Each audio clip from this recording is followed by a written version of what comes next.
It's time to share secrets and insights from fellow entrepreneurs. If you're looking to grow or start a business and you're a game changer, then keep listening to Avanti Entrepreneur for great advice from your host, Dave Mammano, America's Entrepreneur Coach.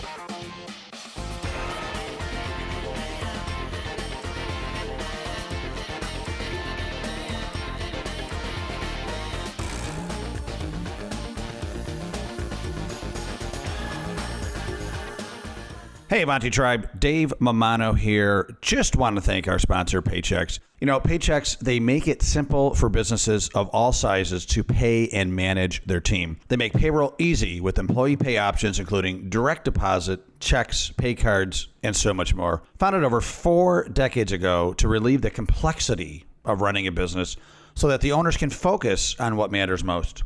Above all else, and more than any other company, Paychex makes it simple. Visit AvantiEntrepreneurGroup.com. Go to our partner link and check them out. They're offering you a free month of payroll just for giving them a shot as an Avanti Tribe member. Give them a shot, folks. They really help this podcast to be possible. Really appreciate Paychex. Now, enjoy the show.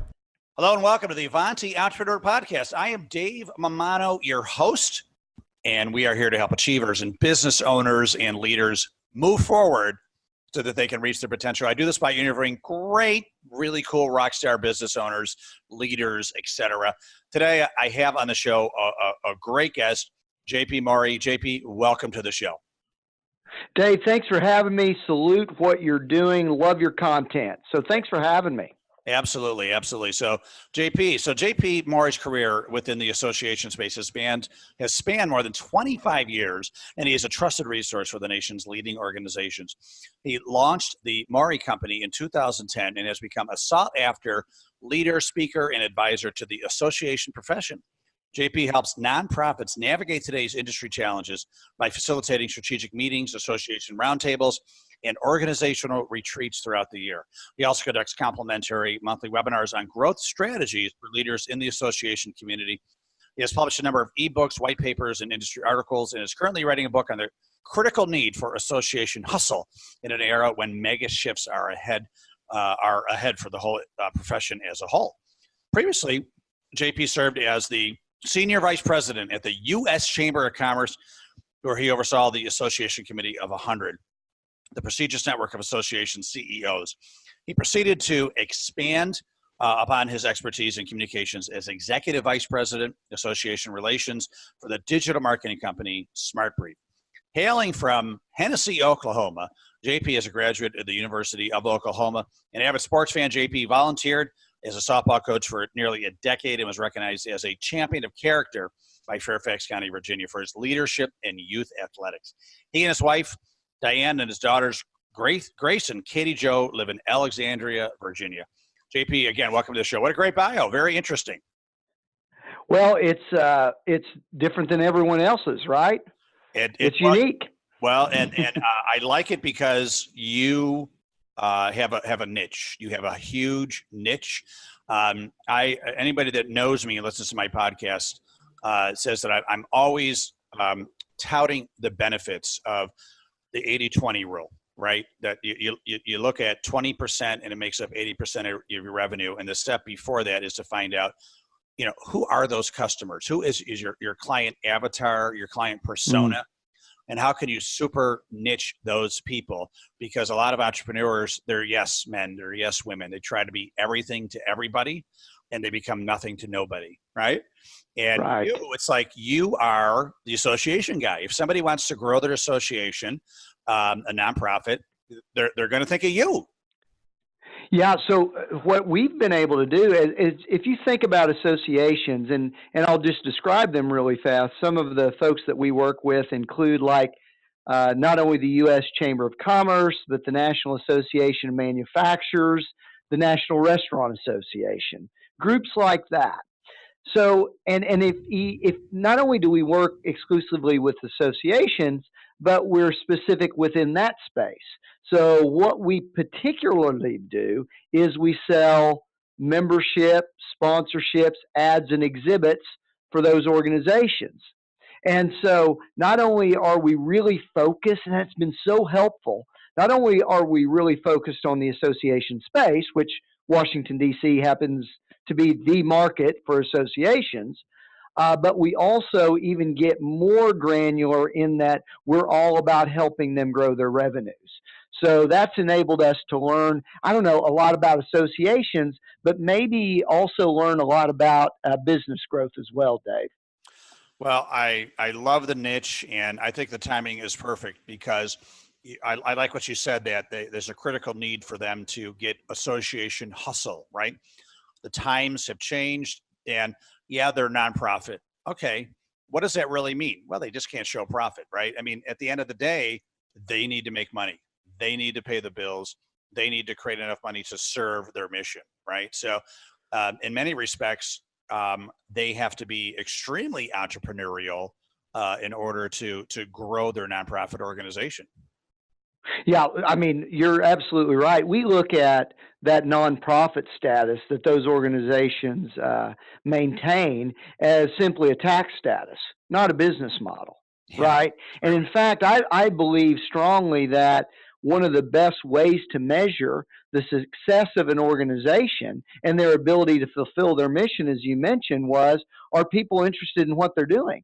And are they willing to join? And are they willing to participate? And are they willing to buy the research or attend the annual conference? So, what a better way? I mean, they're increasingly becoming market driven, right? We may have seen decades before, Dave, where you would be a part of the U.S. Chamber of Commerce or the National Association of Manufacturers just because you were in that business. We know now that that's not the case, that demographics are shifting, they're changing, and rightly so, I think businesses want a return on investment and they want a value proposition that frankly helps them make money, save money, or advocate on their behalf. So there's nothing wrong with growing within that scenario, regardless of what the tax status is for that group. Very true. So it's a funny story. So I'm here in Rochester. One of my models is I form, what people would call mastermind groups or advisory boards for business owners, right? And my whole thing is helping entrepreneurs grow to the next level. So I'm forming one of these groups, and I'm in line at a grocery store, and I see my friend Mary. And at the time, she had started from scratch and still running incredible organization for unfortunately kids who have been abused, right? And she was so forward thinking that she took this motto where she put everybody together. So once a child gets abused, they have to go see a counselor, they have to see the DA, they have to see a lawyer, they have to see the police, right? And the kid has to repeat these stories time and time and time again. She put everybody together into one location, so the kid only has to tell the story once. So all the services are there, and now other child advocacy centers are modeling her, right? So anyway, I tell you that story because I'm in line with her, and she goes, "Oh, I saw online you're starting that group for entrepreneurs." She goes, "I love to do that. Too bad I'm not an entrepreneur." I said, "Mary, Yeah. I can't say the language, but are you full of baloney?" I go, "Come on, Mary. You're one of the most entrepreneurial people I've ever met. Just because it's a Yeah. nonprofit, who cares? You are an entrepreneur. You're paving the way in your industry." And she joined the group, and I think a lot of nonprofit executive directors need to think of themselves as entrepreneurs. True. I think maybe because of the fascination of maybe new media and all of that with an entrepreneur, that term is in vogue now, right?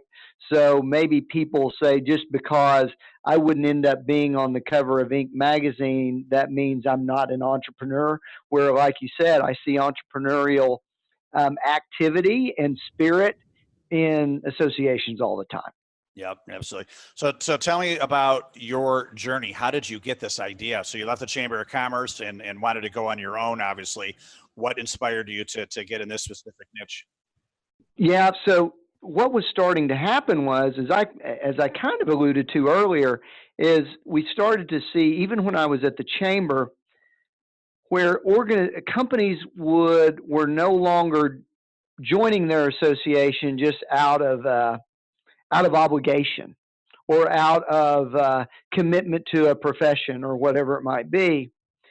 And associations, while many of them were very good at advocacy and going to Capitol Hill or going to the regulatory agency to make their point and advocating on behalf of an industry, they weren't used to having to go to market and try to and pull people toward them and convince them to join because of the extraordinary things that they were doing. And the fact that most associations, or many of them at that time, were getting 90% renewal of their members on an annual basis, and all that, there was a gap when things started to shift, that they didn't have the business development staff, bandwidth, or acumen to go and solicit on a proactive way, either joining or sponsoring or whatever it was. So what I found was they were asking me about it. Hey, can you help us with that? Could you call some of these prospective members? And there was enough of it, Dave, that I started to think, gosh, this may be an opportunity to develop a business line. And as I went back to my wife, and we've been talking about it, and she goes, why don't you just shut up and do it? Because I'm tired of hearing you complain about how you would run an organization. Why don't you just put your money where your mouth is and start your own? So we launched the business with one client and myself on the phone, and now we've been fortunate to grow to about 15 members of our team, and more good days than bad, put it that way. How many clients do you have now? Gosh, we're at any given time, we're averaging around 25 clients. So some of those are short-term projects where there may be an upcoming event that we're selling a sponsorship for, and we may be doing that for about 6 months. But then we have other clients that we've been selling membership for their organization for 8 years now. Interesting. So is it, so I'm friends with a woman who runs an association for heavy machinery, right? And then I'm also on the board of, Make-A-Wish and Junior Achievement, right? So very, very different organizations. Are you working with all those types of associations and nonprofits? Yeah. We found a particular niche for us, or that's worked for us in terms of the business model, to be more of the representative of trade associations like the group that you mentioned that may be manufacturing machines, or less so cause-oriented and smaller contribution points, rather than selling. Our niche is trade associations and business-to-business sales for tens of thousands of dollars rather than hundreds. Gotcha. Just because the business model works a little bit better for us. Yeah, absolutely. Do you have any competition? You know what? That's a great question, and I know yes, but I've yet to see someone or a firm that does the same thing that we do with our particular diversity of membership as well as sponsorship, ads, and exhibits. You'll see some competition, particularly in advertising. You have advertising firms that's all they do. I've never seen one that does the membership side as well as the non-membership dues side of the business. So we're a little bit, I like to think that we're a bit unique. And frankly, I don't have time to worry about everybody else. So I'm always focused on what we're doing, I think. Love it. Well, and your model, I mean, there's niche marketing, and it's almost like you're Crevice marketing, right? I mean, you're so defined, not only doing nonprofits, but a very specific type of nonprofit. And that's the way to go. You end up owning it, right? And you're in a room with 20 people and they all do social media, but then someone says, well, I do social media for organizations that help young kids with diseases. Okay, well, if I'm that organization, who am I going with? Yeah. Right? Yeah, and I think we may have been a little bit different with our diversity of clients or our niche if we would have been in a place where, I mean, you can be in the trade association business if you're in Washington, D.C. I might make the case that it would be more difficult doing that in Tulsa, right? So we're in the capital of that, of Yeah. that space. You're in the epicenter. Sure. Now, what are the changes that you've seen in this industry over the years that you've been in the business? Yeah, there's no doubt there's a couple things going on. One is, as I mentioned earlier, there's no longer the obligation of a company, because I'm a widget manufacturer, to be a member of the Widget Manufacturers Association. I think your World War II generation and your boomer generation, they were joiners. They were more likely to do that as a rite of passage. And now the owners of businesses are much more, and gosh, that was a great era, but now they're much more focused on what that company, association, or whatever it is going to deliver. That's one thing. The other thing that I'm seeing is starting to really be an opportunity is the breakdown and the opportunity that organizations get, and frankly, all sorts of businesses get through new media. The ability to connect through social and these incredible platforms now with live video and podcasting and things like that. Associations and businesses, many businesses are they're communicators and they tell stories. And that's what associations are all about. They're advocates for a particular industry. So they have to be great storytellers. And these new platforms make it incredible. Give associations an incredible opportunity to connect with their industry. Those are the two things that probably, so one of it's the challenge of changing demographics and the way people think about institutions and joining them. And the other is the opportunity with all these new systems to be able to reach people. That's what makes every day pretty exciting, to be honest with you. Yeah, you still seem pretty excited. Yeah, well, I'm fired, and it's Friday afternoon, so it's right. I think this is the best time ever to be in not only this business, but frankly, in the entrepreneurism business too. I mean, it's wow. Can you imagine a decade ago for us to be able to just do even this kind of exchange? Right. I mean, it wasn't available. Yep. And now we're creating great free content on video and audio for the Avanti Entrepreneur listeners who I want to get to. So JP, my a lot of our listeners may be thinking, why is Dave talking to JP? We are for-profit businesses. We're not an association, nonprofit. But so the reason is because, number one, you and I are an entrepreneur. So I wanted to hear your story, which was fantastic. But the second reason is I am guessing that a lot of the strategies that you teach these nonprofits are also very applicable for for-profit businesses. And I wonder if you could share some of those nuggets with us. Yeah, in fact, I think that is kind of one of our guidelines has been, run your association like a business. And so I would say there have been a couple things that I've learned as we launched this operation. And that was, as the CEO or the founder of the business, if you don't have the appetite or the stomach to be the lead salesperson for a very long time, I wouldn't get into the business. Yeah. Right. If you think it's going to come, well, if you think it's going to come and it does, good for you. But I still probably spend 80% of my time selling our company and going to market myself, or delivering the content and the information that may cause people to be interested in what we do, which gives me the opportunity to sell too. So that's the number one thing. And I think many of us get into our maybe our businesses, or we launch businesses because we're passionate about, maybe it's baking pies. And we're really good at that, but we're not really great at running the business. So one of the things that I did early on was I knew that I was going to have to be in sales. I was going to be the chief sales performer in the company, and I was going to have to build a business plan 4 to 5 years down the road. So I did that.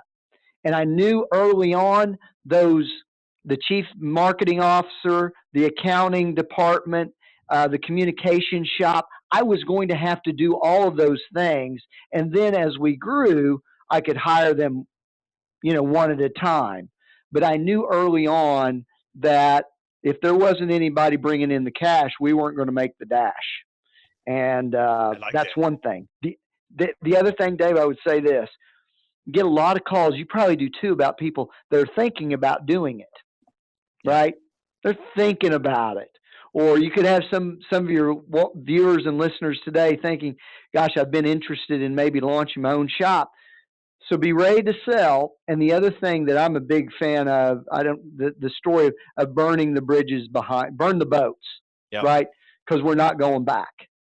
And that, I think, gave me kind of a drive.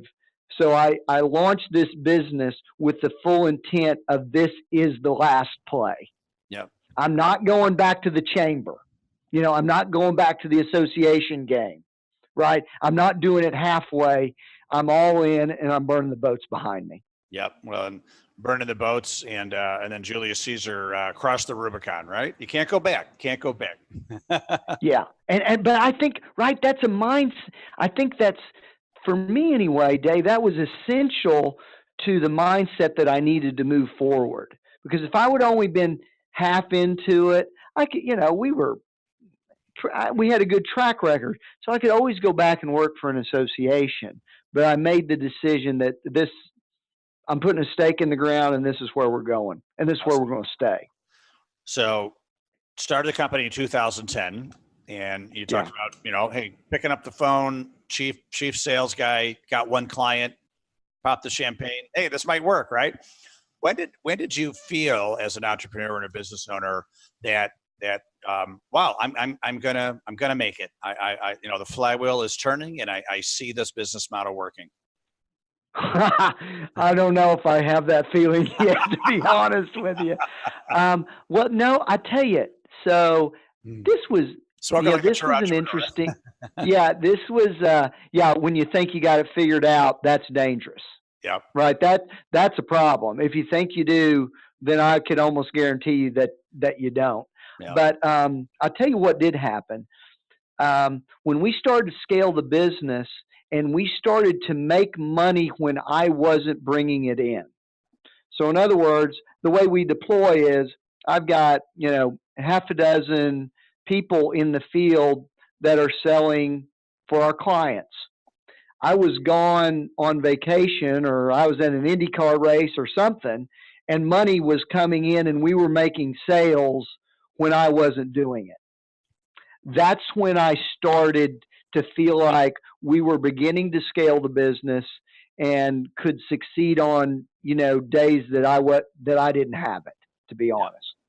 So things kept on moving forward when you were not there. Correct. And frankly, JP, that's a sign of a good leader, right? I mean, if it's all dependent on you, you're a great sales guy, but maybe you're not a great leader. But the fact that you left, they still continue to flourish, meant that you created more leaders within your company. Well, I tell you what helped us do that, Dave, was at the very beginning, and I grew up in a place, where we were at the chamber, we were literally, our offices are right across the street from the White House. You want to talk about a home field advantage, baby. That's it, right? Yeah. When you had people come in. So we were at the chamber, coat and tie, 9 to 5 type of thing. I felt early on I could sense the change in the workforce. So we started from the very beginning being in a virtual workspace. Time is what you do, not where you're at. So it enabled me to attract and retain and recruit a talented sales force that was more based on not showing up. Remember when we used to reward Johnny for showing up early and staying the first guy in, the last guy out, but really he wasn't worth a damn. His work product wasn't that good.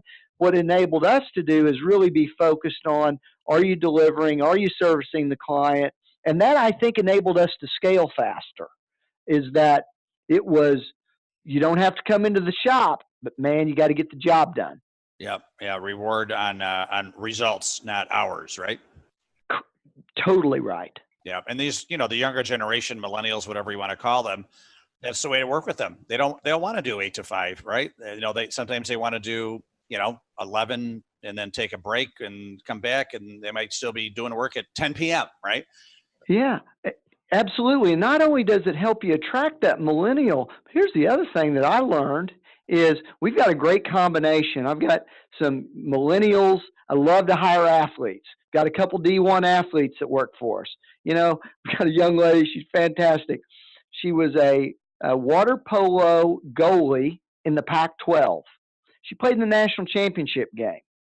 So making, a few dozen calls in a morning to some prospective members is no big deal when you're used to being drowned, or people trying to drown you in a pool. So Right. that was great for her because she was motivated and wired that way. The other benefit it has been there's been for us is keeping people like I've got two great executives, Dave. One of them moved to New Jersey. The other one moved to Florida. If we were rigid around workspace, that they'd be gone.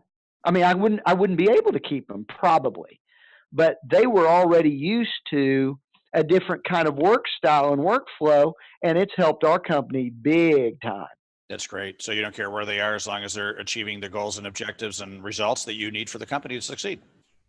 Correct. I mean, that's the world we're living in and going to continue in. And if you tried to drive around the Beltway here in Washington D.C., I mean, that'll get you into being more accepted of remote offices in the first place, Well, right? yeah, Because it's just awful. Do you want to pay somebody to commute 2 hours a day, or would you rather have them spend that 2 hours at home getting some work done?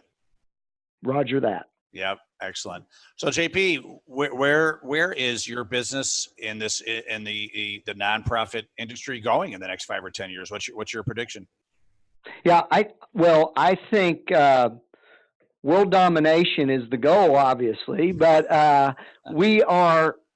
I'm very confident that businesses like the ones that are listening to the show and watching it today are going to find associations in their industry increasingly important, which gives us the opportunity to sell membership into.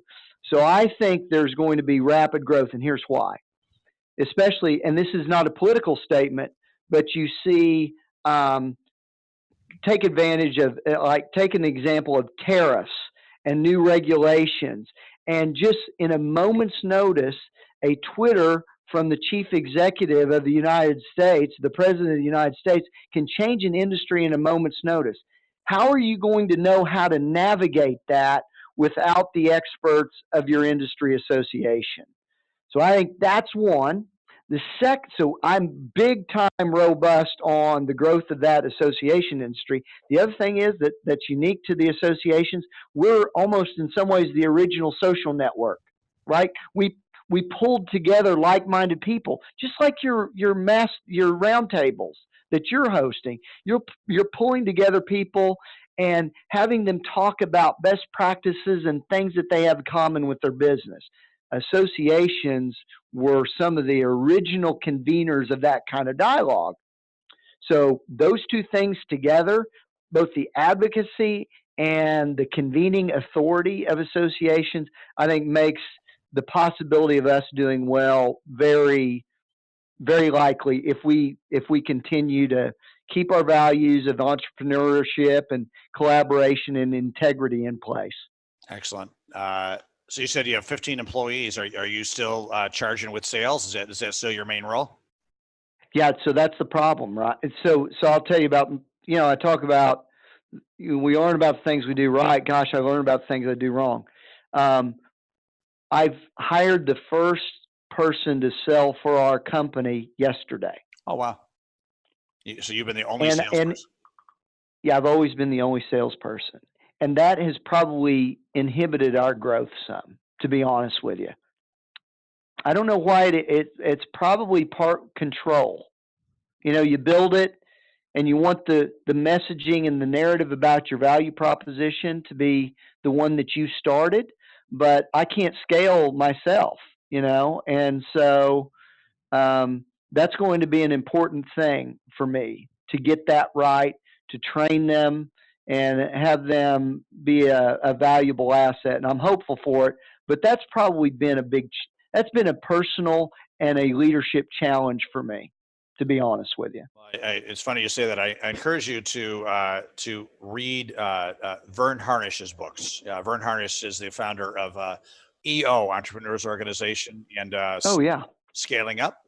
And in it, he talks about the fact that quite often, in fact, probably always, the leader's biggest strength turns out to be the company's biggest bottleneck, right? And so your biggest strength is sales, but at the same time, it's your bottleneck because it is limiting your growth, as you said. It's not unique to me. I mean, you could look at, you can make the argument that, Tesla, Elon Musk, there's a lot of stories there, right? Yeah. Where you can almost like see the shortcoming of the leader affecting the business's bottom line. Oh, absolutely. Absolutely. So, good thing you are good at sales though, right? So otherwise there wouldn't be those 16 employees with the new salesperson, right? Well, we're trying. Maybe if I was really good at it, we'd already be at 32, Dave. You'll get there, JP. I'm sure. So, try. JP, we got to run. If people want to get in touch with you and learn more about what you do, what's the best way? Yeah, I tell you what. Thanks for the opportunity. I'm grateful. I would refer them to our website. It is moerycompany.com, and I'll spell it because it's a little bit different. It's Moery company.com. I'd love to connect, and actually you can click on our website and go right to my calendar and schedule some time. Excellent. Well, JP, it's been a true pleasure. Congratulations on everything, and I wish you continued massive success. Same to you, Dave. Thanks so much. Thank you. And thank you, Avanti listeners, for listening to the Avanti Entrepreneur Podcast. For more episodes, listen to this one again, a lot of resources. Go to AvantiEntrepreneurGroup.com. And everything is there for you, show notes, the whole works, and a lot of other resources for you. Last but not least, Avanti has a great new motto where we're launching chapters for entrepreneurs in different cities that consists of the confidential mastermind groups, that consists of events for entrepreneurs, and a ton of other coaching and content resources and services to help the entrepreneur grow and scale to that next level. Everything's at AvantiEntrepreneurGroup.com. JP, thanks again. Wish you well. Thank you, Avanti listeners. Make it a great day and stay awesome. Thank you for listening. Head over to AvantiEntrepreneurGroup.com for show notes and more helpful advice from entrepreneurs like you. Continue to find your entrepreneurial rhythm at the Avanti Entrepreneur Podcast.